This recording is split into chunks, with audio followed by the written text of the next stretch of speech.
С Стефан Гамизов. Тук що си говорихме, че освен енергиен експерт е и специалист по лоши управленски практики, но от време на време. Не знам дали гледах... От време на време. Чак от време на време. Страхотен анонс. Или по всяко време.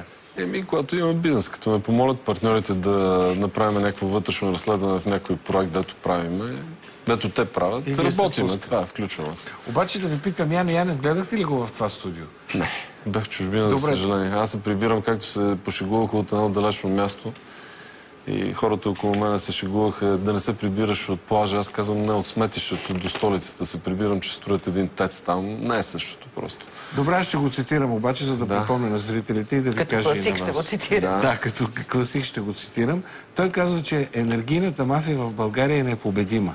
И преди, и сега, и утре.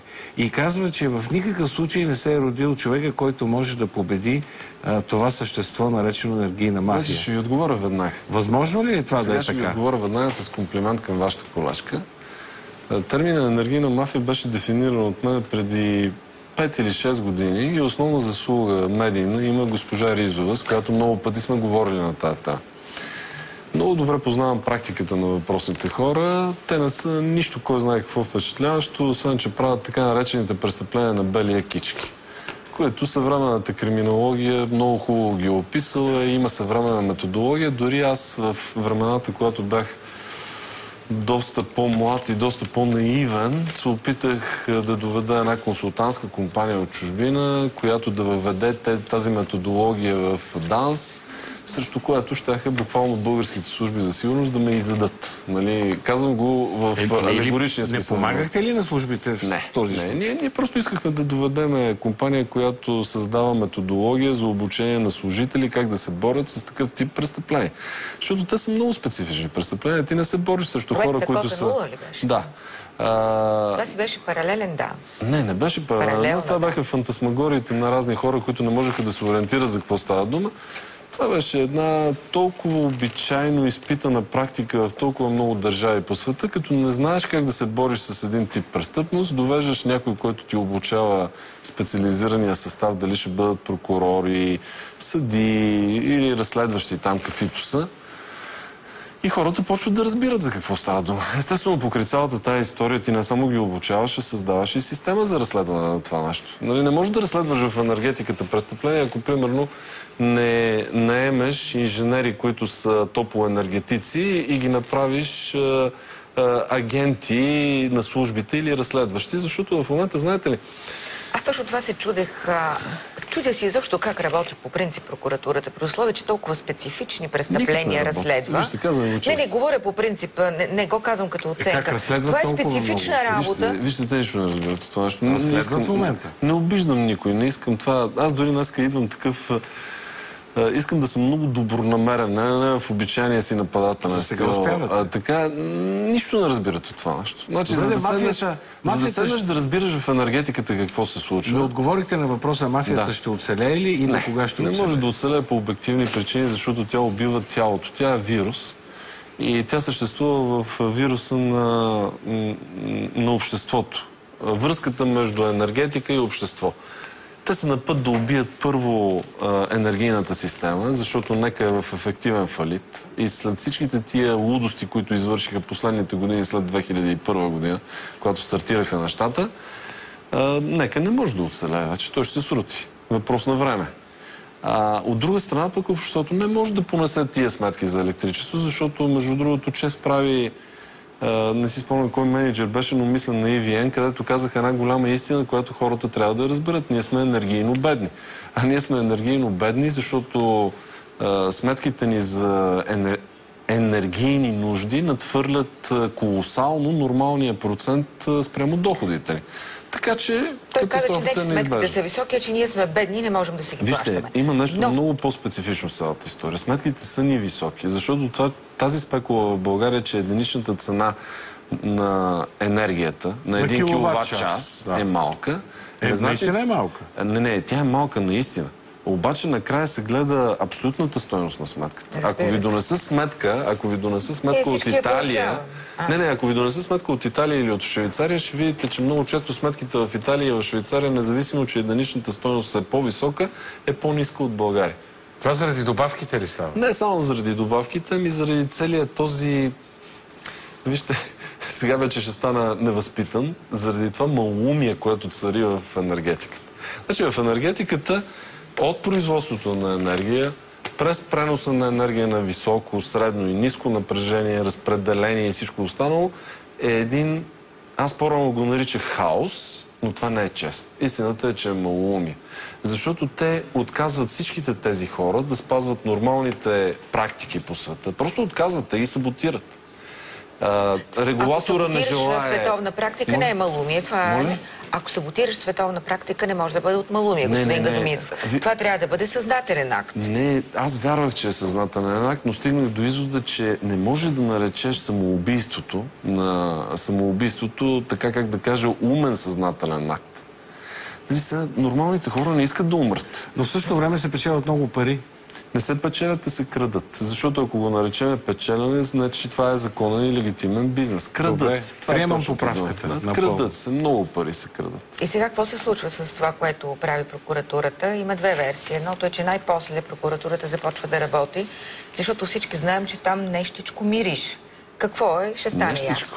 Нещичко казвам. Нека да съм по-нещичко. А другото е, че става дума за преразпределяне на бизнеси. Никой не иска бизнеса на господин Манчев, уверявам ви. Няма нормален човек в този бизнес, в този истински бизнес, който да иска да е на онзи човек висок 1,90 да не би пък да сте вие, сега се замислям. Аз съм 1,92 м. Веднага уточнявам. Той може да не ви е премерил добре. Това си е негов проблем, но... Не, кажете, разпознахте ли силуета? Той каза, човекът, аз търся мъжа, защото за да е дама висока 1,90 трябва да е манекенка. Няма да се шегуваме, няма съмнение и това е истина, че Богомил Манчев смята, че той персонифицира в моето лице човекът, който му е създал най-големи грижи в обществото. Защото е разкрил пред обществото и е създал специфичната терминология какво се случва в енергетиката. Само че аз няма да му се извинявам за това нещо. В крайна сметка обществото е в правото си да научи кошмара в енергетиката. Чакайте, вие казвате, че вие се припознавате в това изречение. Не се припознавам в това изречение. Аз се припознавам в други факти и не се припознавам, а ги знам. Той води дела срещу вас, нали така? Води едно дело, което е абсолютно обречено на неуспех, защото твърди в това дело, че съм му причинил душевни страдания. Сега, какво да правя, нали? Но това е неприятно. Кое? За него или за мен? Не, човек да причинява душевни тързания другим. Сега, вижте какво ще ви кажа. То е неприятно и да издевателстваш върху 7,5 милиона българи. Мисля, че второто е по-неприятно. И как Манчев ще... Казват всички, че неговата фирма е събрала най-големия елит на енергетиците в България. И това кои е са факт, всички? Значи, кажете ми кои са всичките, за да могат коректно да ви отговоря. Сега, може ли човек да знае поименно енергетиците? Не, говоря кой го твърди това нещо. Мнозина, с които съм говорила, казват, че най-добрите специалисти по енергетика работят за риск инженеринг. Вижте, поднасям извинения на хората, които работят вътре в тях, но аз пък работя за години наред. Вече от 99-та година съм тясно свързан с технологичен гигант номер 1 в света в този бизнес. И нашето вътрешно мнение е, че това не е вярно. Съжалявам. И не казвам за хората персонално, а за продукта, който изваждат след себе си. Добре, кажете за какво се случва в момента. Тогава нещо се случва в енергетиката. Претърсвания, арести за 24 часа, изземване на документи. Ще бъда много конкретен. Енергетиката катастрофира. На предишното ми участие при вас, вие не си спомняте, аз си спомням, аз ви казах, че ни чака ужасна катастрофа. Това ми бяха точно думите. Енергетиката е в колапс. Значи ние имаме няколко неща, които са изобщо непосилни за цялото ни общество. Те не могат да продължат да съществуват. Значи АЕЦ Белене е първото нещо, Марица Изток 1 дългосрочният договор е второто, Марица Изток 3 е третото и зелената. Зелената е петото нещо, защото тя е функция на четвъртото. Отказа на Държавната комисия за енергийно и водно регулиране да въведе нормален, цивилизован, законен модел за регулиране на цените. Отказа, подчертавам го това нещо. И петото е тази лудост, наречена зелена енергия. Събрано тези 5 неща, те са равносилни на геноцид за българската нация. Или ще ги махнеме тия хора, или в следващите години ще наблюдаваме първата емигрантска вълна в рамките на Европейския съюз, която е съставена от млади, образовани, работещи хора, които бягат през границата. А защо ще бягат? Няма да има... Защото няма поминък. Това е положението. Добре, ето затова щяхме да построим АЕЦ Белене и да има поминък за една огромна част от населението. Невъзможно да се случи. АЕЦ Белене е чисто... Някои пречиха да не се случи. Има такава логика. За кое? Да не се случи АЕЦ Белене. И сега ще загубим и иска, който Атомстройекспорт ни прави. Вижте, АЕЦ Белене е абсолютният връх на беззаконието в България. Абсолютният връх на доказателството, че в България не съществува държавност. Абсолютният връх, нали, че така наречените тесни специалисти в енергетиката на България не са такива, защото само 2 държави в целия свят не допуснаха състезание на технологии за строителство на ядрена централа. Това е България и Иран. Това са 2 държави. Всички останали, когато тръгнаха да си строят ядрени централи, говоря за Китай, Индия, подобни държави, Финландия, между другото, повикаха всички компании по света. Те са 5-6. И в крайна сметка руски компании строят и в Китай, и в Русия. Не, в Китай спряха да строят. Вече... Не, категорично спряха. Значи националната компания на Китай окончателно изхвърли руската технология в ядрената си програма, за да не се разпространяват тези неверни факти. Ядрената програма на Китай е базирана изцяло и само на 2 технологии, американска и френска. Това не го отричате. Кое? Сега може така да е решението на Китай, но в Турция сега ще строят. Попитайте каква е цената на електричеството. Ама да се върнем в България. Турция не е пример. Нали? Турция е нещо... Тя е държава, която е... Най-бързо развиващата си икономика в Европа. Това е държава, която е извън света, извън цивилизацията. Като специалист по лоши практики, нормално ли е след като е спрян вече проекта Белене, да се платят едни допълнително 18 милиона лева консултантски в продължение на месеци? Значи много по-ненормално е нещо друго и затова трябва да се каже. Много по-ненормален е факта, че има верифициран доклад на АДФК, Агенцията за държавен финансов контрол, в който са описани закононарушения, свързани с Белене за стотици милиони левове и прокуратурата да не желае да ползва този документ на институция, държавна институция. А вие откъде знаете, че Ниско може би го чете в момента? Нека да си го четат, само че първото нещо, което направиха, беше за тези 13 милиона лева. Нали 13 милиона? 18, добре. Да, платени след прекратяване. Вижте, обидно от гледна точка на ужаса, който се случва в България, който дори вие го разказахте и в парламента, и сметките за електричество, и бедността, и емиграцията, и доклада на Световната банка, че сме най-бързо изчезващата нация. Нали, това са факти, които всички ги чухме. Обидно е прокуратурата да започне в АЕЦ Белене с тези 18 милиона лева. От някъде трябва да започнат. Първо, аз какво според вас? Това е последният акт, за който говорим. Прокуратурата трябва да започне от началото. Трябва да започне от момента на създаването на този проект. Тогава се връщаме по времето на Тодор Живков. Не е така. Проектът беше създаден при царското правителство. Беше възстановен. Значи вие сте юрист и знаете каква е разликата, какво значи административен акт. Нека прокуратурата да бъде така добра да прочете административния акт на Министерски съвет, чрез който проекта Белене се възстановява, както вие казвате. Да. След това да види какво са реквизитите към него, как изглеждат. След това да видят закона, върху който са се основали. След това да видят манипулацията с така наречения избор на технология, т.е. лъжата, че ние правиме... НЕК прави конкурс за нова централа, а в същото време лъже всички в потенциални компании, че ще дострояват централа. След което се оказва, че централата ще бъде нова, за да не допусне конкуренция някой да се появи. След това историята с продажбата... След това ужасната манипулация с старото оборудване, което беше продадено в Русия. И така нататък, и така нататък. И ние говорим за милиарди. И в един момент прокуратурата казва: не, няма да говорим за милиардите, ще говорим за 18 милиона. Защото може би за тях има доказателства. Точно обратното. Аз мога да се обзаложа тук с всеки, че това, за което в момента прокуратурата направи тези действия, ще бъде трудно доказуемо на фона на всички останали неща.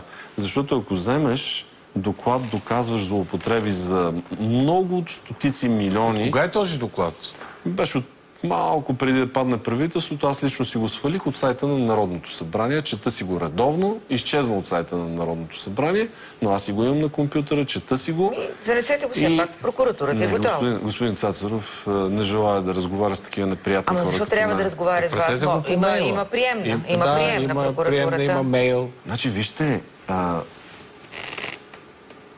аз ръководя влиятелна гражданска организация в свободното си време. И смятам, че държавните институции трябва да четат Конституцията, в която пише каква е ролята на гражданските организации. Мисля, че нямаме спор по въпроса тази наша малка гражданска организация колко много помогна на обществото да проумее, че има енергийна мафия, олигарси в България, престъпления на бели кички, някои видове специфични корпоративни престъпления. Всичко това е полезно за обществото. И смятате, че ви се полага лична среща с Цацаров? Не. Смятам, че той дължи уважение на гражданите. Предишният главен прокурор, например, когато се случваше нещо много, да кажем, критично в енергетиката, се обаждаше и казваше, имам нужда да поговорим. На вас? На мен се обаждаше основно и казваше, искам да разбера. Искам да разбера това нещо естеството. Какъв е резултатът? Не знам какъв е резултатът, но ние никога не сме отказвали на държавна институция въпросното нещо. В смисъл да им помогнем, да им обясним как стоят нещата. А сега не ви се обаждат? Сега в момента ама да не си помислите, че се оплаквам от това нещо. Аз лично не желая да се виждам с господин Цацаров, защото съм възмутен от него. Казвам го съвсем... Защо сте възмутен? Възмутен съм Един главен прокурор се раздвижи и вие се възмутихте. Аз съм възмутен от това, което той извърши по време на изборите. Не го крия това нещо, защото ако откажеш 15% от гражданите на България да гласуваш, това значи, че си манипулирал изборите. Просто така стоят реално нещата.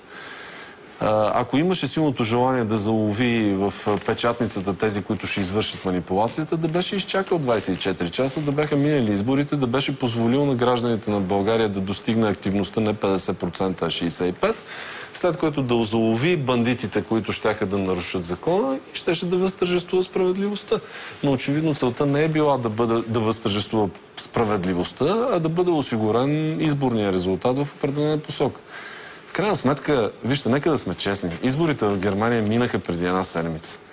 Там изборната активност беше към 80%, ако не се лъжа. 78%. Добре, 78%. Но на мен ми направи силно впечатление в интервюто по АРД, как германците се радваха, че не била ниска изборната активност, както миналия път 72%. Това са реалностите в България. Така че аз се обръщам с молба с господин Цацаров, нека да продължава все така да смята, че най-неприятните хора в България са подобни на мене, но да вземе доклада на АДФК и да го прочете и да се съсредоточи върху него. В крайна сметка за това сплащаме на тази институция да контролира другите институции. Добре, той може би го чете. Сега това, че и ни го е съобщил. Той едва ли ни съобщава всяко нещо, което чете. Може би си го е прочел най-внимателно. Да завършим с зимата. Една минута. Енергетиката ще оцелее ли през зимата? Вижте, ако е тежка, сурова? Вижте, абсолютно е ясно, че електричество ще има.